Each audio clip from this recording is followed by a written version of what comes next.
Hey everyone, welcome to another episode of Marketing 101. I got a very special guest this week, Dr. David Fletcher from CLA Inc. They're the leaders in scanning technology in the chiropractic profession. I can talk about that firsthand. I've been using it for 17 years. It's been absolutely fantastic in not only building a practice, but marketing my practice. And that's why I invited David, and he's so gracious to take some of his time to be on here today. He's going to blow your mind. He always does. If you've never seen him, you're in for a treat. David, tell us what you do, where it all started, and where we are now with all this stuff. Hey, I guess we always begin by saying thanks, and it really is a special time for us to get together on camera because we do interact, as we are, through emails and otherwise. But it's great to see you again. And I think that, as we talk about the introduction and we talk about where we're going today, the essence of chiropractic has always been to be visible. And for us to have a great message about chiropractic and to be great practitioners as we are, we have to take the next step. And the next step has always been to say, use something that gives you greater certainty, allows the patient to have, confidence in what recommendations you're making, and most importantly, give you the edge as far as your positioning within the market space. And that's one of the reasons that I put my life into this realm of this technological interface called insight scanning. And as you said, in the green room, as we were sort of getting together, 16 years of success in your world has been translated by using the Insight subluxation station when it was originally built to really give you the confidence and you the positioning message for what it is that you do in your practice every day. Right. Yeah, absolutely. And we talk about marketing as chiropractors, which we're never taught. There was no marketing class in school. There still isn't. There's no running a business class at all, except, how to put in CPT codes. And there's really nothing that teaches us how to really be entrepreneurs. So as chiropractors, naturally, chiropractic finds you, you don't find chiropractic, you get through it, and you become a chiropractor, and you're actually really good. Most chiropractors are good at marketing what they do. What they run into problems is, how do they do it? And they're not very good at explaining that. And they're even worse at explaining why they do it. They have no clue. Yeah. And I think this really, and we could go down a very deep bunny hole as to the why behind it all, but keeping it really simple. If we take a look in the named professions that are associated with back care only, like, talking about spine-based care, et cetera, there's 17 named professions. And that goes everything from physiatrists, orthopedic surgeons, to massage therapists, to, the names of it. And a chiropractor is one of those.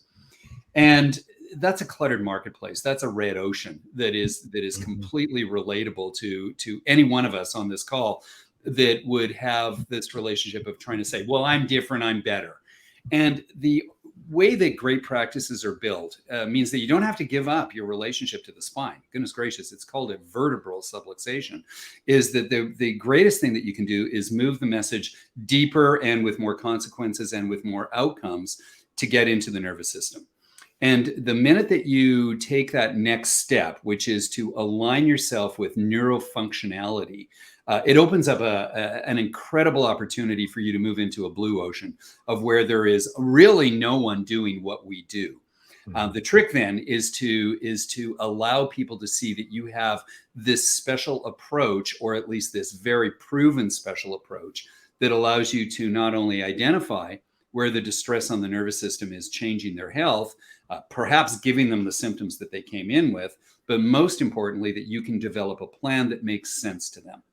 And that was the whole driving force behind creating a technology interface.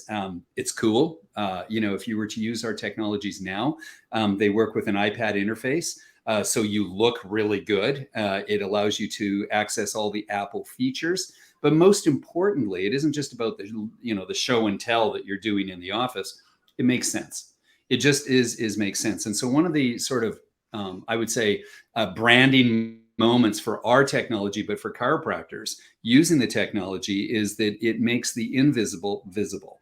And that's really important in a marketing strategy, is that you have to help people understand the dramatic difference of what's going on.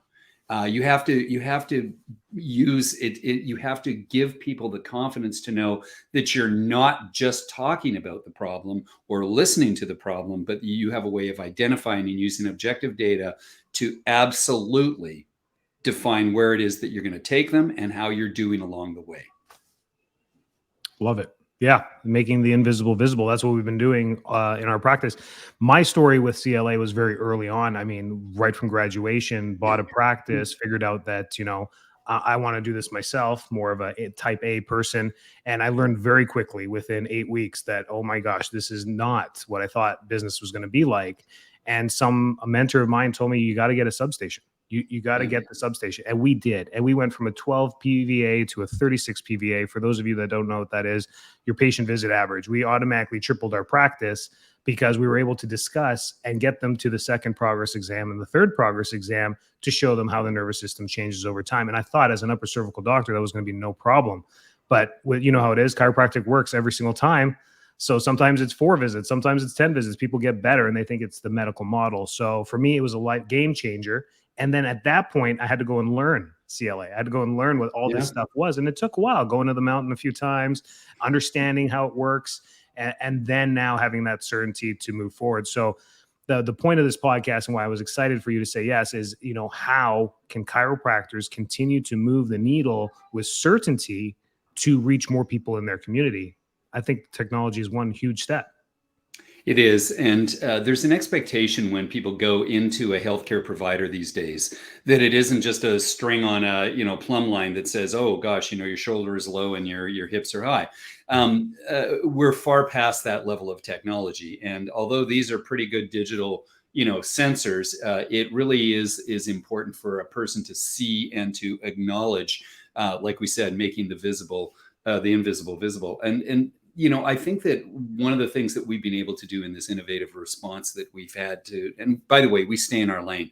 We don't sell outside of chiropractic. We're very busy within chiropractic, and we continuously utilize the strengths that make us, different. We're not one of the 17 when you get into this whole relationship.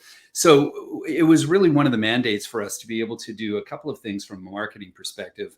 In doing that. Number one, we had to make the system transportable so that if people were going into the community, whether it be to a screening or whether it be to a corporate health fair or something of that nature, that you could simply take an iPad and you could take a wireless instrument and you could start to introduce the idea that chiropractic looks deeper. In fact, if you were to buy one of our systems, the marquee on the box says look deeper. And that really is an appealing strategy. The number two thing is that because it is a technology that is non-invasive, it allows parents and allows people to see that there is this opportunity for them to have a wellness checkup instead of a symptom-based checkup. And that's a huge branding, and we'll talk about that a little bit as we go down, about how you can leverage not only the retention you talked about. The retention is a huge component of being able to put people into re-exams and then retention-based PVA. But in that, there's sort of golden moments while you're in the practice. Usually by about the 4th or 5th visit, as you said, there's a sense of symptom management that's going on.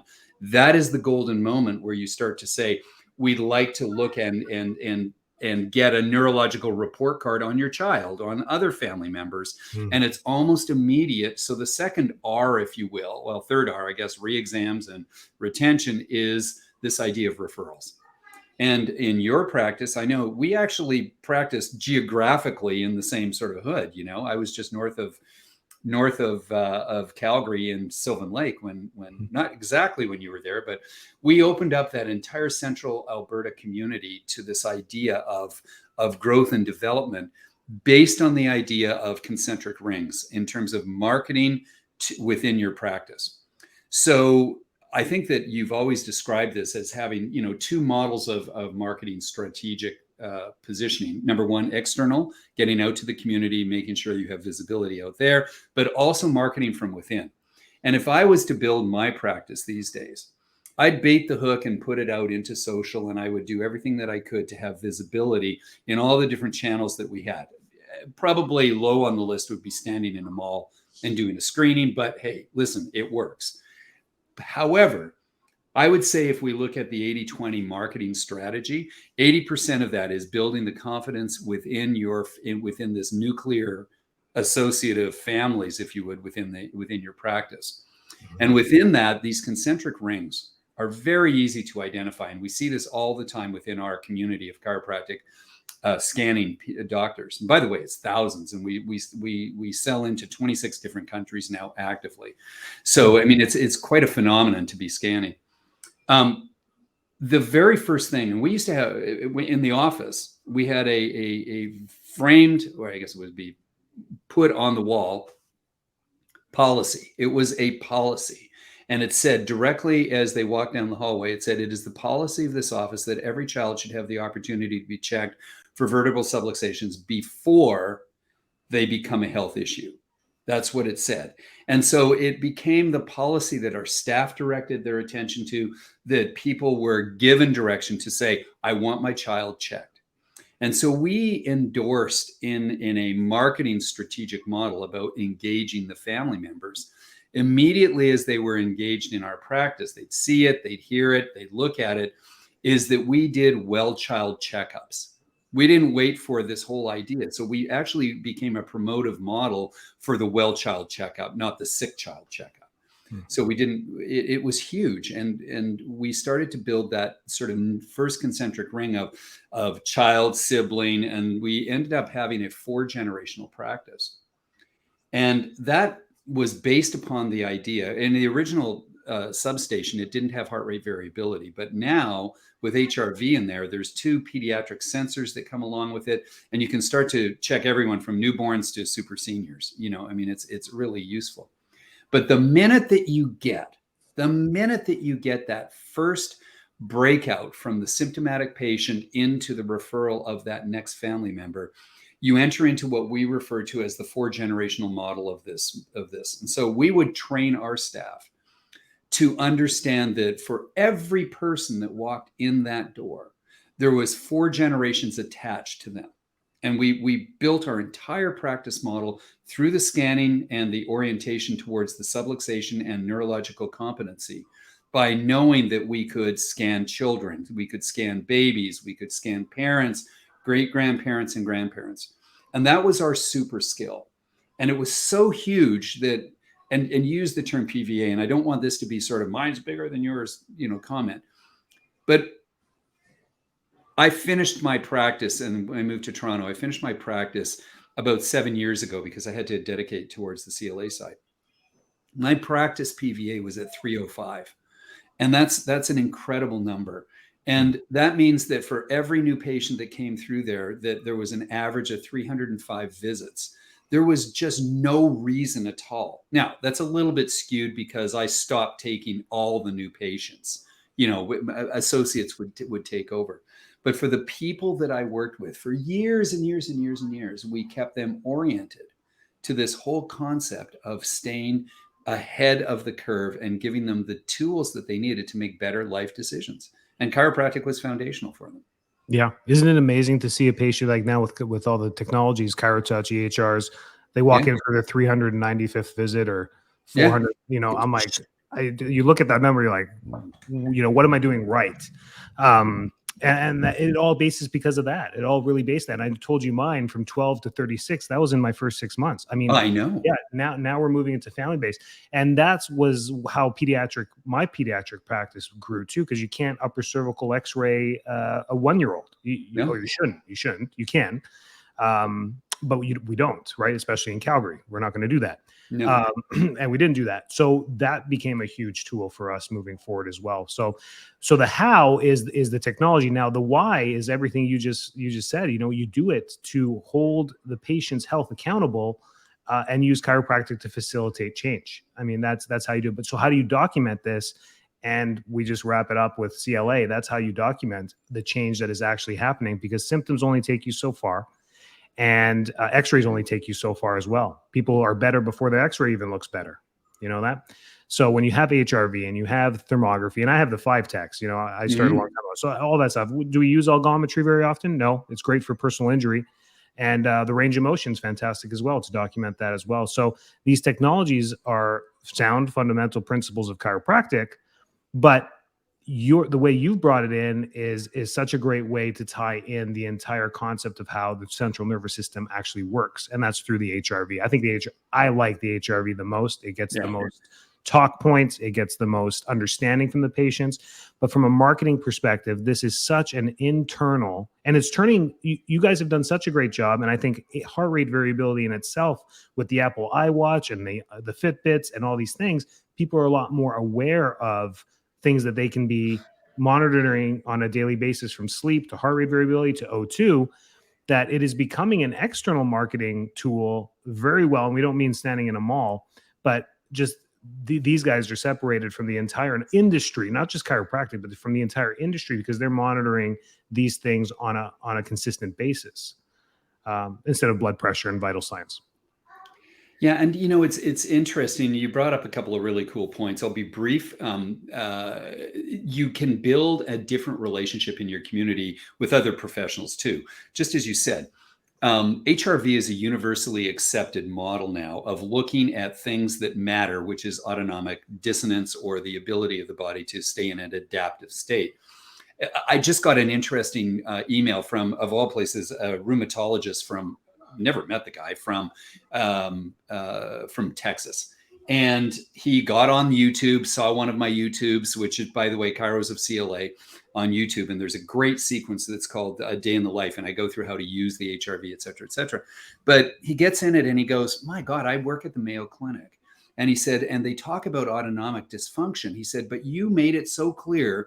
And he said that graph that you have, the rainbow graph with the green zone and everything else, he goes, if I just had that for my patients, I could, from a rheumatology perspective, talk to them about the impact of their nervous system on inflammatory responses.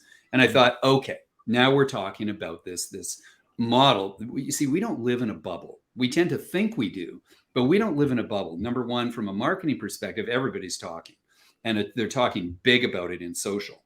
We work directly with a lot of pediatric organizations, and the minute that a child has a remarkable improvement under a chiropractic care, it's like these floodgates get opened up of communication from parent to parent, from parent group to parent group, et cetera, et cetera. And whether it's in the spectral, community, or the hockey, that's my world, is in the hockey concussion world, or anything that goes along with that, it absolutely is this firestorm of activity that then brings you forward. And so if you can capitalize on that, you mentioned ChiroTouch. We integrate with most of them on an API basis of most of the AHRs. And here's the great thing, is that once the scan data and the scan views are there, you can build a marketing campaign with CSVs or with any other MailChimps or anything like that drags that information from that marketing hub, if you will, in your ChiroTouch, and just blast it out to your community. So it becomes a wonderful mail merge model. And listen, like we've always said, is a picture is worth 1,000 words. When somebody gets a pre and post, and you can build campaigns on this, of a scan view that makes sense, subluxated, unsubluxated, stress, you can build huge marketing strategic campaigns in your community and in your database, just on opening the concept of stress on the nervous system. Everybody gets it. It's not like it's some mystery. And you can say, this is what stress on the nervous system looks like. This is what a chiropractor does to change that. It's A and B. 100%.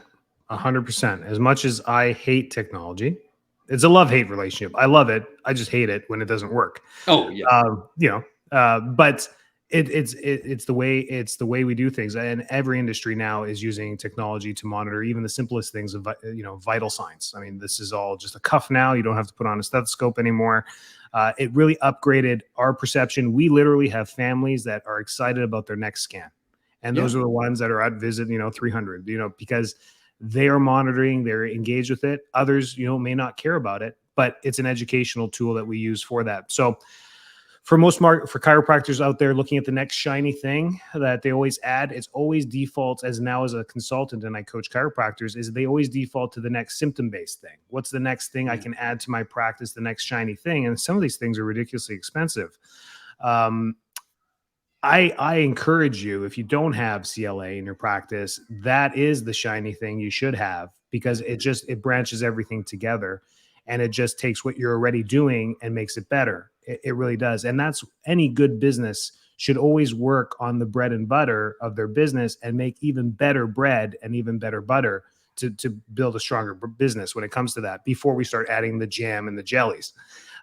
So that's how it all, I know, and I truly believe that. So, and this has been a huge tool for me. Yes, you have competitors, but not really. There's no one else doing what CLA really does, encompassing the entire nervous system. They're just taking certain modalities or readings or graphs and selling those, and that's fine too. And they work well. I have both the Titron and the wireless thermal in my office for different purposes. One is just really easy to monitor the neck. The other one does the full spine.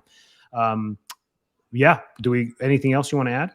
Well, I think that, you know, part of this whole retention model and this building huge practices around the real story is that you have to keep the patient engaged and motivated. And one of the things that I get a chance to do, which is, you know, great for me but great for the profession, is I work with really smart data scientists. And so they've been able to take a lot of the data that we collect, and we collect a lot of that data, like 4 million scans a year, and we give that to the data scientists, and then they start to build these numbers. And so one of the things that we know is that people have always resonated with a report card. And as a consequence of that, one of the tools that we have within that, which is a motivator and goal setter for the clients, patients, is for them to start to use the numeric core score to give them tools. And so in the new software, there's progressions that are built. So we have entire libraries of outcomes. And as soon as there's a score that hits at the age that it hits at, it builds the report from their own personal data. And it's just very sophisticated now to use the tools that are out there. You know, don't reinvent the wheel. Just we spent millions of dollars, and we've got, you know, the brightest people on the planet using AI and everything else that associates with how we can position ourselves. Just use what we've designed for chiropractic and just start doing what you do best, which is to adjust people and inspire people. And that's our goal. Love it. Yes. Look into CLA. I will have all of David's tags to find him on social media at the end of the podcast, and on the blog, and on our YouTube channel. So click those, reach out to him. He's super personable, and he does reach back to you very quickly. He's, you know, in our profession, I got nothing else to do. Yeah, he's there. He's here for us. And you always have been. And we could do a whole nother podcast about how David has taken, you know, CLA to the next level, but maybe we should. Maybe we should do that.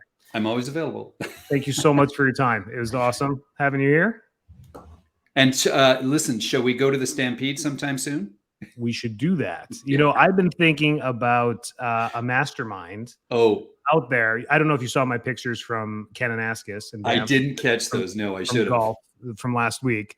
And I was sitting out there, and, you know, when you're golfing and you suck at it, you can just stare at a tree and start to meditate a little bit. Yeah. And I thought about bringing a good group and a mastermind here on business and chiropractic, just a small group, you know, 10 people, on how to market and get to the next level. What a great place that would be during Stampede. Then we can just finish up. And let's do it and just finish off at, you know, in the, we won't go there in house Stampedes. Yeah, no doubt. That'd be fun. Thank you, David. Anytime.